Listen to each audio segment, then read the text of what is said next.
In a stunning turn of events, the White House is reeling from its first major upheaval of President Donald Trump's second term. Sources confirmed that National Security Adviser Mike Waltz, a decorated Green Beret and former Florida congressman, is being forced out, alongside his deputy, Alex Wong. The shakeup, reported by Reuters and Politico, marks a dramatic fall for a man once hailed as a cornerstone of Trump's national security team, now undone by a cascade of missteps and internal tensions. Waltz's exit stems from a March scandal that rocked the administration. A Signal group chat, created by Waltz, accidentally included the Atlantic editor-in-chief Jeffrey Goldberg, exposing sensitive plans for a U.S. bombing campaign in Yemen. The blunder, dubbed Signalgate, sparked outrage among Democrats, who called it an astonishingly cavalier approach to national security, and fueled distress within Trump's inner circle.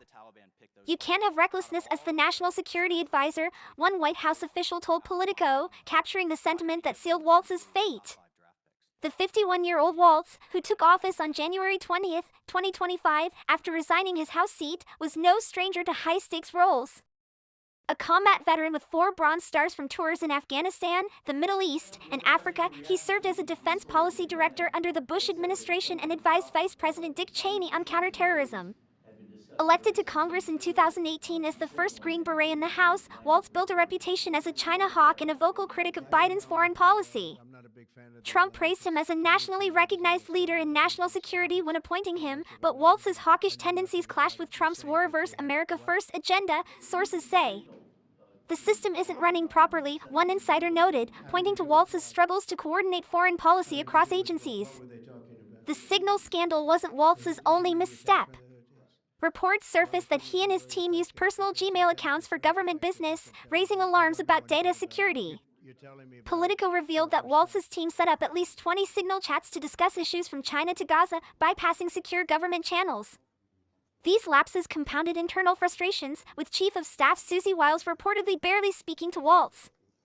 Adding to the chaos, far-right activist Laura Loomer's April 2 Oval Office meeting with Trump led to the firing of 6 NSC officials, further eroding Waltz's authority after she accused his staff of disloyalty. Despite public defenses from Trump, who called Waltz a good man who had learned a lesson, the president's patience wore thin. Sources say Trump was furious not only about the security breaches but also about Waltz having Goldberg's number saved in his phone, a detail that fed his suspicion of leaks. Behind closed doors, Vice President J.D. Vance, Wiles, and other top aides urged Trump to cut Waltz loose, arguing the embarrassment was untenable. While Trump initially resisted, wary of giving the media a win, the momentum for Waltz's removal grew undeniable by May 1. As Waltz's departure looms, speculation swirls about his replacement. U.S. Special Envoy Steve Witkoff, a Trump confidant involved in Russia-Ukraine and Middle East diplomacy, is a leading contender, according to Politico and posts on X. Other names, like Policy Chief Stephen Miller or Special Envoy Richard Grenell, have also surfaced. The choice will signal whether Trump doubles down on loyalists or seeks a steadier hand to navigate a volatile global landscape, from Ukraine's war to Middle East tensions. For Waltz, the ousting caps a meteoric rise and a swift fall. From the battlefields of Afghanistan to the West Wing, his journey embodied ambition and service, yet proved no match for the unforgiving currents of Trump's White House. As the administration braces for its next chapter, one thing is clear: in Washington, loyalty and competence are tested daily, and Waltz's exit sends a warning to all who follow.